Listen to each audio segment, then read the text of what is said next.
তাহলে আপনি বলেন শাবানুল মুআজ্জমের প্রায় ৩-৪ দিন চলে গেছে।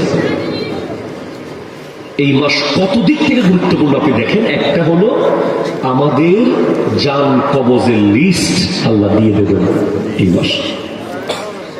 সুতরাং আপনি অন্তত আগামী ২৬টা দিন এমন ভাবে চলবেন যে যেন আজরাইল আলাইহিস সালামের হাতে কোনো কারণে যদি লিস্ট যায়, আপনার নাম যায়, আমার নাম যায়, যেন আমি মসজিদে আছি,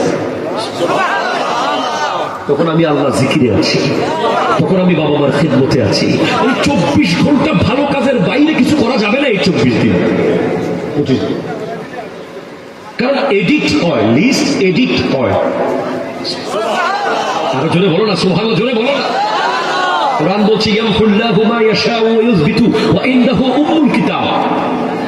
আল্লাহ চাইলে তকদিরের লেখনী রেখে দিতে পারেন, চাইলে মুছে ফেলতে পারেন। আল্লাহর কাছে আছে উম্মুল কিতাব, তকদিরের উপরে আরো একটা রিজার্ভ ফান্ড আল্লাহর কাছে আছে।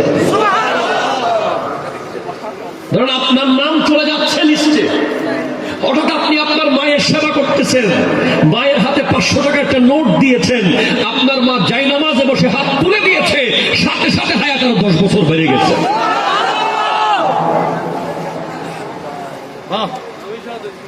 আপনার নাম চলে যাচ্ছে লিস্টে। আপনি রাস্তায় এক মিসকিনকে তার ঘরের জন্য এক বেলা খাবার কিনে দিয়েছে। সে হঠাৎ আল্লাহকে বলছে আল্লাহ আমাকে দিয়েছে, সাথে সাথে আল্লাহ আপনার হায়াতকে আরো ৫০ বছর বাড়িয়ে দিতে পারে। আপনি আপনার উস্তাদকে পায়ে ধরে কদম চুমু দিয়ে সালাম করেছেন, অনেক বড় হয়ে গেছেন আপনি, কিন্তু হঠাৎ আপনার প্রাইমারি স্কুলের শিক্ষক যে আপনাকে আলিফ বা শিখিয়েছে, বক্তব্যের হুজুরকে দেখেছেন, হুট করে ওনাকে সালাম করে ফেলেছেন, একটু খেদমত করেছেন, উস্তাদ এমন দোয়া করেছে, আপনার খাতার লিস্ট সাথে সাথে এডিট।